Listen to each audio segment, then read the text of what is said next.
Excuse me. I was looking at the electrical plans. Oh, tracking that. Yeah, checking that. Right there.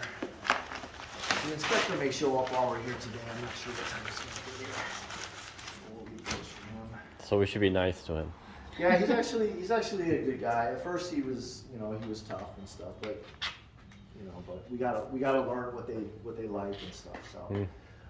So this is the kitchen area. So if you can imagine, everything's done. We got appliances in here. We have refrigerator goes here. Mm-hmm. Cabinet, range, cabinet, sink, dishwasher, and cabinet right on this side. Okay? Now, over here, there's a lot going on right here at the island. So you can see that these PEX lines actually go underground, and they actually come right up right over here to where the ice box is that feeds the refrigerator water. So you'll be able to shut this valve off just from this guy right here.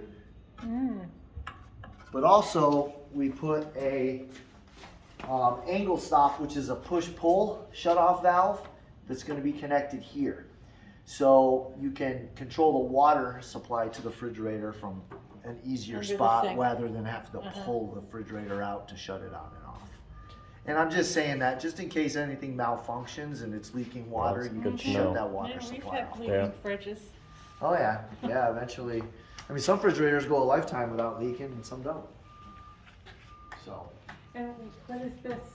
So this is just a partition wall right here that separates the kitchen from the dining room. Okay. So it gives the refrigerator almost like a built-in look because you're gonna have cabinets right here, Okay. and then the refrigerator is basically gonna slide right in here and have this wall.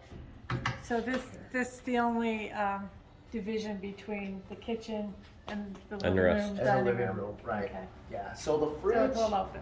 the fridge is gonna come out to about right here, the depth of it. Okay.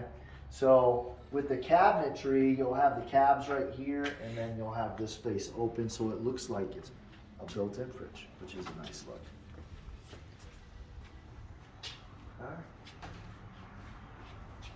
All right, microwave is going to sit above the hood right here. Or it says hood right there. So we actually, I think, you know what, now that I think about it, I think there's a hood going in here. Not a microwave under a cab, it's gonna be a hood vent. You know, like the ones, the shrouds. It goes over the stove. Yeah, that goes over the stove. So that'll be here, and then that will exhaust back into here, and then this goes to the outside for the exhaust. So where is the microwave? So the microwave is going to be,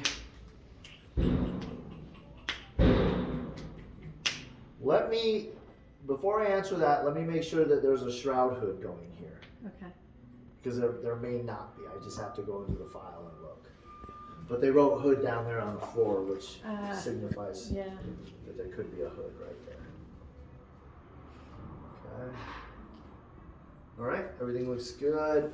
Okay, so these are going to be your receptacles for your counter. Okay, you notice they're turned this way. Okay, they're just, for some reason they do that. All the houses are the same with these two right here. Are they going to be on GFI? They are, but the GFIs are on the outside of the panel. They don't have the little buttons anymore. Okay. Those are the kind of the older technology. The ones that the breakers that they put in there now handle much more power before they trip. How many So- are connected to the one circuit? Depends. Depends on what part of the house it's in.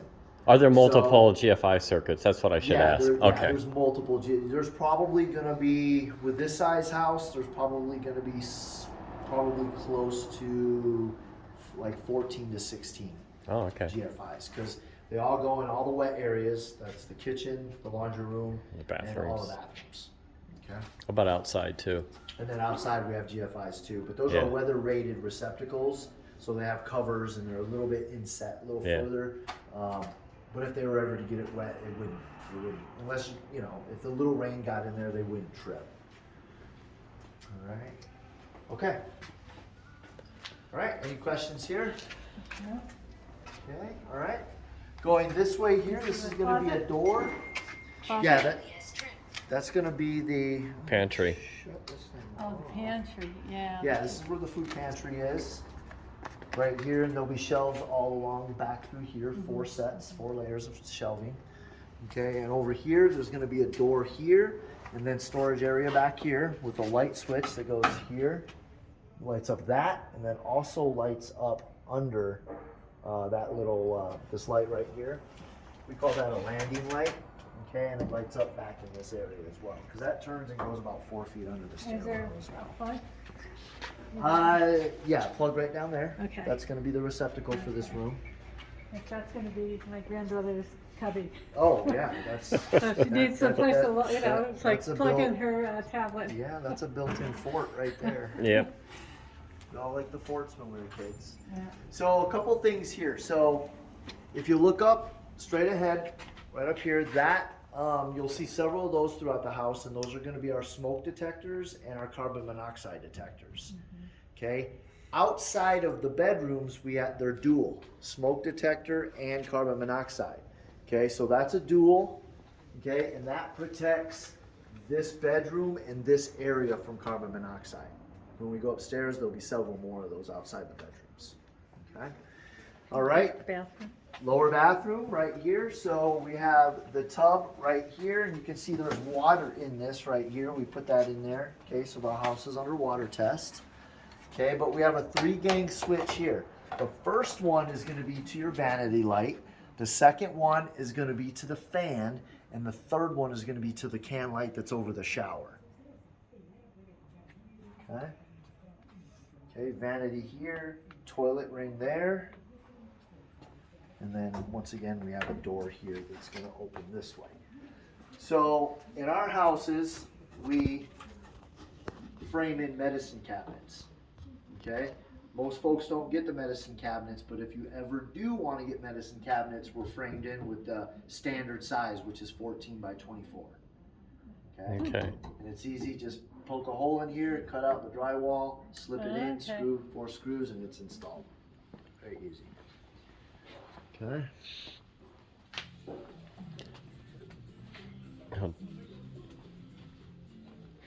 Okay, all right, coming into bottom bedroom. Okay, so all the bedrooms are gonna be somewhat similar, but the only thing different in this bedroom is gonna be the HVAC sensor.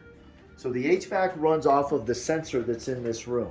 So if you set that AC or that heat, say at 75, this room, once it hits 75 or goes above, this is what's gonna turn on the HVAC system right here. The other bedrooms don't have that.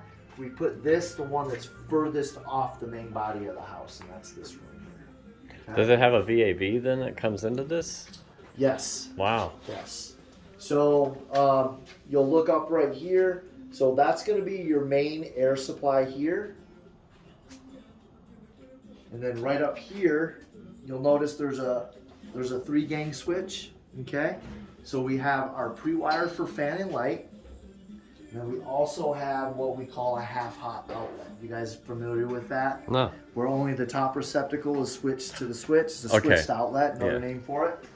But that's this guy right here, and they're always diagonal across the room from the switch. Okay, a lot of people get confused on which one.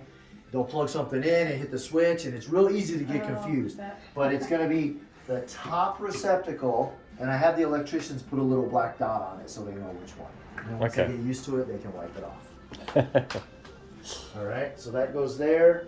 Then we have our data line right here coming in. That's what that blue low volt wire is for there. And then this is the water main. So all water coming into the house comes in through here and then goes through and then branches off to the different areas of the home.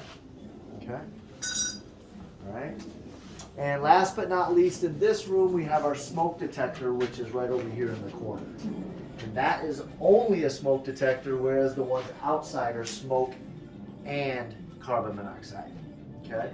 Just keep in mind that all of these are run on the same circuit, and they all get battery backups. But eventually those batteries, even if they're not being used as a backup, will go low and they'll start beeping at you. Okay. So when one starts going, what do? We want to switch all of them because they'll drive you nuts over the next 2 weeks. You switch that one, and then that one will beep at you, and you'll switch that one, and the one upstairs will beep at you. It's better just to knock them all out at the same time. All right. Okay. All right. All right. Let's move on. Okay. Any questions on the lower floor? No. All right. Okay. So we're gonna have a stair railing here. Okay. So that was an option. So we'll go up the stairs. We have our first landing light here. We have an outlet here. Then we have our second landing light here. Okay, and that's what those two switches. Okay, one's for the landing light. The other one is for the can lights that's right above the stairs. You can see those up there. There's a light. Yep, and then Switch there's a down switch. here. And there's a Okay, switch right there. Okay. And that lights up these lights right here. Now, if you look above, you see two more. No. Okay? Those also get lit up when you turn these on. So, and you're probably wondering how are we going to change those light bulbs? But they have those extension poles with the three, And you, yeah, basically, and then you turn it, yeah. bring it down. Yeah. So that's going to be a must for this house, unless you want to get like a 20-foot ladder. Yeah. And most of the time, there's no room for that in the garage.